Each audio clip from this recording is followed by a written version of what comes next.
Hey everybody, this is Nicole with Nicole Conway Speaks, and I wanted to do a little recap over the things that I have been discussing on my videos, which will lead me up into today. So I've talked about doing it scared, doing things regardless of feeling inadequate and not feeling that we can do it, or the imposter syndrome, and just doing it anyway, scared. There's a lot of times we have to do things and we're afraid to do them. We're afraid to be judged. And I said, just do it. Mental health and the bag lady is about carrying all of the baggage around with you and not being able to let things go so that you can move on into your life, move on in your life. We carry so much baggage to the point that it weighs us down and we're not able to move forward. Cycles, traditions, and curses. Basically, it's about things that we do in our lives that we feel that we have to do because our grandmother did it and our mother did it, but that we should start creating new cycles and traditions for our families. And then the curses part of it are breaking the curses that are within our families that we continue to move on to the next generation. The missing parent was me having closure with my biological father and forgiving him so that I wouldn't carry that on and feel so heavy and not feel determined to do more things in my life, to even get on here and speak to you all. So that was a weight that was lifted from my back. In the very beginning of the year, I spoke to Wendy Tolliver about navigating through a pandemic. And then I also had a conversation with Shemaine Williams about anxiety during a pandemic. And Shemaine Williams basically talked about how she felt and the things that she was going through, dealing with anxiety while we're dealing with this COVID. And then the biggest one for me was from bonded trauma to becoming a therapist. This young lady, her name is Brooke Gordon. She and I spoke to each other. I've known her since she was a teenager, and now she's a therapist, and she's gone through a lot of trauma, and she openly shared all of that. She had never shared a story before, so it was very important for me as her mentor to get her on and talk to her about what she did to become who she is now. And it's leading to other things that she's going to do that are great in her life. And I'm so excited for her, and I'm so happy. And we'll be doing a lot more collaboration on other videos in the coming year. I think that's it for now. And then I wanted to talk about, so now we're at Christmas.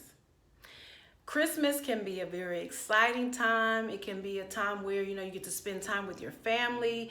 You get to open gifts. You get to give gifts.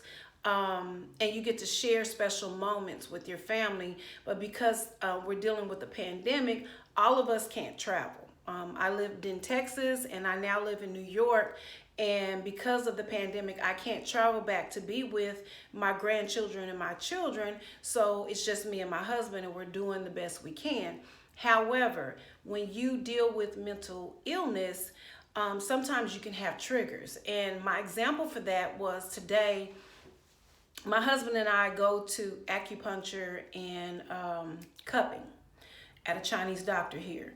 And I was laying on the table and they play music in the background, so you can relax.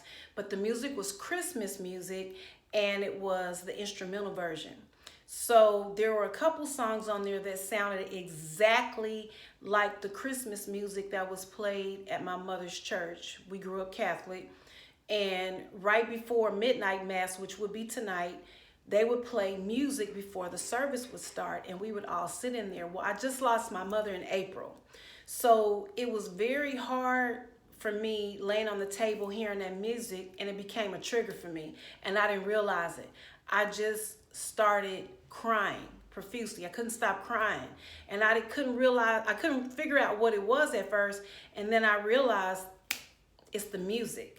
And it's not, we hear Christmas music on the radio all the time, but it was the type of Christmas music. It sounded exactly like the music they would play in the church or during the service.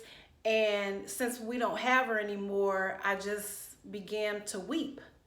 And I didn't realize, somebody had just asked me today, how are you doing, with your mother passing during the holidays?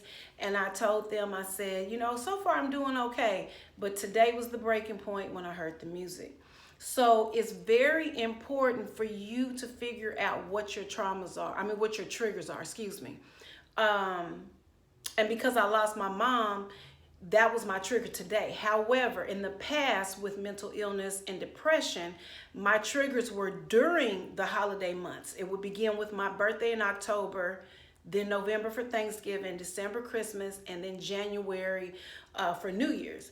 And it was because I was a single parent. I was by myself, and I've explained this in a previous video. But the fact that I was by myself during the holidays, raising my children, struggling, trying to get through and navigate and making sure that they had everything they needed, as well as keeping my mental capacity together, was very hard. So every year, even after I got older, those were my trigger months, and I knew it and I identified it. It's easier to navigate through your traumas and figuring out what your triggers are if you can identify them. If you figure out, sometimes it could be a smell, something as slight as a smell. It may be something a family member cooked, or something tragic could have happened and that smell was around. You might even pass a billboard on the street that says something that resonates within you, and you're like, well, why am I feeling like this? It's hard to describe, but once you tap into a therapist, or you start talking to someone more often about your feelings and what you dealt with, they can help you figure out what those triggers are. I didn't go to a therapist for these particular triggers. I just had to sit with myself. I do a lot of journaling. I had stopped for a while. That is something that you may want to consider if you're not doing now, is beginning to journal more. I'm able to get my feelings out this morning. And every morning I try to get up and have my coffee, and I pray, and I read my Bible. And everybody has their own thing. I'm not pushing my beliefs on you, but whatever it is that you do to get yourself in a better mental state, to get you calmer, to prepare you for your day. I notice that when I do not do it, and I said, oh, I got busy and I'm doing something else, it makes a huge difference in my day. I may not always end my day the same way I begin it. I do take Epsom salt baths once a week. That helps to remove the toxins from your body, and you also get to relax.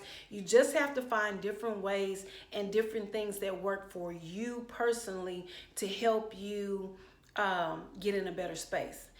My prayer and my wish for whoever is watching this is that if you are alone during the holidays and this is a rough time for you, try to connect with somebody that may be single as well, or they may have a family and they're willing to let you come over, if you guys would like to do that, or try to do some type of Zoom conference call with some family members or some friends or something. I was speaking to a friend today, and because I've been gone for a year, she broke down and she cried, and she said, Nicole, I really miss you. And I told her, I said, even though I'm not there physically in present in front of you, I'm always in your heart. You can always Zoom call me. You can always call me. I'm always a phone call away. And for people that deal with depression, that's all we need sometimes, is somebody just to be available to hear us speak. Hear us talk about our feelings and what's going on with us. We don't always need advice. Sometimes it is good to give advice to help the person navigate, because that's the biggest thing. We're all on a journey, and we're trying to navigate through this thing called life. And I posted a picture on my Instagram page just recently where I look very sad and down, and I really was. And when I come on with my Monday motivation on Facebook, I'm happy and excited and everything. And the week, during that week on that Monday, I just could not do it. And I just wanted people to see a transparent moment with me. Sometimes I don't have it all together. I might come on here and everything looks grand and great, but I don't always have it together. I have my bad days. This mental breakdown for myself, and I will be doing my story soon on here. I had 3 nervous breakdowns between the ages of 20 and 30 as a single parent, and I will do a separate video on that. But that was a very difficult time for me, and that was over 25 years ago. But I still have moments where I have a hard time. I have days that I don't understand why I'm feeling the way I am, and I can't explain it. And it's a chemical imbalance. And I just give myself that time to just do nothing. If I don't want to put on clothes that day, I just say I'm not going to put on clothes that day. And I just wear my pajamas, take a shower, lotion up, smell good, and I just sit in my pajamas. Some days I don't take a shower that particular moment, and I just want to sit. And it's okay. It's okay to not be okay. People want to say, go ahead and put on this mask and everything is going to be fine and people won't ever know. But that's the problem. We have been suppressing our feelings and the way, excuse me, that we function too long, that we don't tell people how we feel. And as a Black community, I can't speak for all communities. I know for the brown community as well, that we're a strong people. We don't talk about that. We don't go to therapy, but that's a lie. If you need therapy, get therapy. If you need medication, take it. But don't allow people to tell you that you're crazy because you're going to therapy or you're getting medicine. The fact that you are doing something to improve your health and a better way of life, that speaks volumes. So don't let people tell you that you can't take care of you. And I know a lot of people come to me as well in my inbox and tell me that they've been suffering in silence and they don't want to tell their family because their family is going to judge them. That's really unfortunate that people are still stuck in that mentality that's not real. Depression and anxiety and schizophrenia, those things aren't real, but they are. So I am going to sign off with that. I just wanted to do a check-in for the videos that I've done for this year so far. I'll be doing a lot more next year. I'll be doing some more videos, interviews with more people about different subjects, mainly around mental health and how that they've navigated through it. So I hope that you have a Merry Christmas, a Happy Holidays. I hope that there's something that I said today or in some of my other videos that helps you along the way to help you navigate. No life is perfect. No one is perfect. So you keep doing what you have to do to take care of yourself, no matter what that looks like. Sometimes you may have to let some people go as well. This is Nicole Conway with Nicole Conway Speaks. I hope that you take care of yourself and each other. If you like this video, please click the subscribe button, comment, share with others that this may resonate with as well. And if you do nothing else, make sure you take care of yourself first. And it's not selfish. Until next time, this is Nicole. Bye.